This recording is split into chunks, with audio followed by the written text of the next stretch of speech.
Dikisahkan, ada dua orang pemuda yang sedang pergi berhaji. Sepulangnya dari ibadah haji, mereka berdua bertemu di ruang tunggu bandara. Salah seorang dari mereka berkata, "Alhamdulillah, ini adalah hajiku yang ke-10 kalinya. Bagaimana denganmu?" Maka si pemuda yang satunya lagi yang bernama Said menjawab, "Demi Allah kawanku, kisah hajiku kali ini sangatlah panjang. Aku adalah seorang terapis di sebuah rumah sakit khusus. Setelah 30 tahun, akhirnya aku dapat mengumpulkan sejumlah uang yang dengannya aku berangkat haji. Namun suatu ketika, saat aku keluar dari rumah sakit, seorang ibu mendatangiku dengan muka yang pucat dan terlihat kesedihan menimpanya.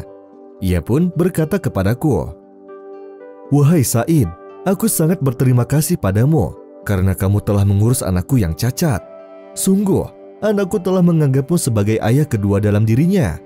Namun sayang, kami harus berpisah denganmu karena keadaan ekonomi kami yang sudah di ujung tanduk ini. Mungkin besok engkau tidak akan menemui kami. Maka aku sangat berterima kasih padamu, nak.' Kemudian aku pun bergegas menemui kepala rumah sakit dan ia berkata bahwa ayah dari si anak ini telah kehilangan pekerjaannya. Aku pun mengusulkan agar anak ini dibiayai oleh rumah sakit. Akan tetapi mereka menolak. Saat aku keluar dari rumah sakit, aku pun memegang uang hasil tabungan untuk biaya haji di sakuku. Dan aku pun berkata kepada Allah, 'Ya Allah, Engkau telah mengetahui bahwa tiada hal yang lebih aku sukai daripada berangkat haji ke rumahmu. Tetapi sekarang aku melihat seseorang yang sedang ditimpa musibah. Aku pun merasa kasihan kepadanya. Maka janganlah engkau haramkan diriku dari pergi haji ke rumahmu.' Maka aku pun membayarkan biaya perawatan anak itu sampai 6 bulan ke depan dan memberitahu kepada sang ibu bahwa rumah sakit mempunyai tabungan khusus untuk orang yang kurang mampu. Setelah itu aku pun pulang ke rumah dan aku pun terbaring sambil menangisi uangku yang kuhabiskan karena membantu ibu tadi. Namun aku juga sangat senang karena telah membantunya. Dalam keadaan menangis aku pun tertidur. Dan dalam mimpi tidurku, aku pun melihat bahwa aku sedang bertawaf di Baitullah dan orang-orang menyalamiku satu persatu dan berkata, 'Haji yang mabrur wahai Haji Said, karena kamu telah pergi haji di langit sebelum pergi haji di bumi.'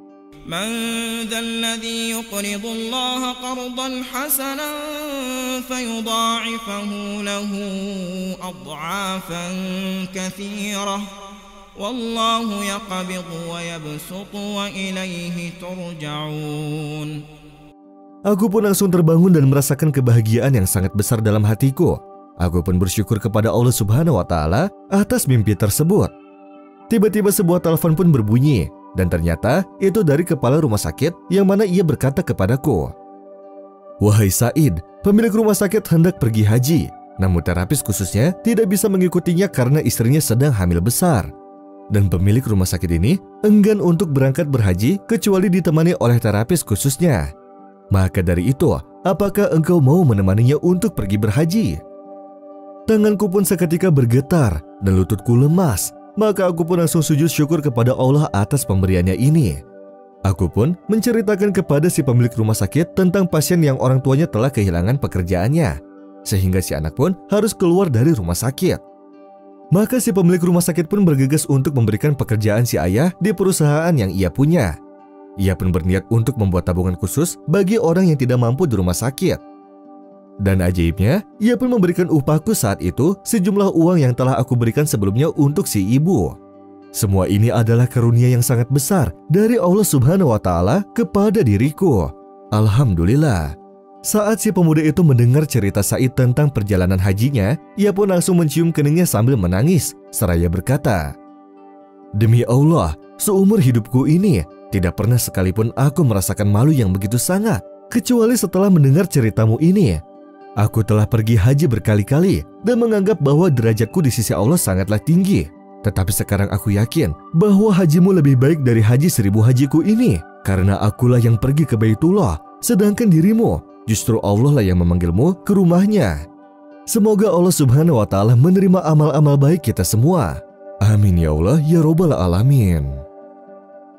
مثل الذين ينفقون أموالهم في سبيل الله كمثل حبة أنبتت 7 سنابل في كل سنبلة 100 حبة والله يضاعف لمن يشاء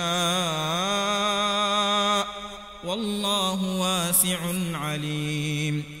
الذين ينفقون أموالهم في سبيل الله ثم لا يتبعون ما أنفقوا منا ولا أذى لهم أجرهم عند ربهم ولا خوف عليهم ولا هم يحزنون.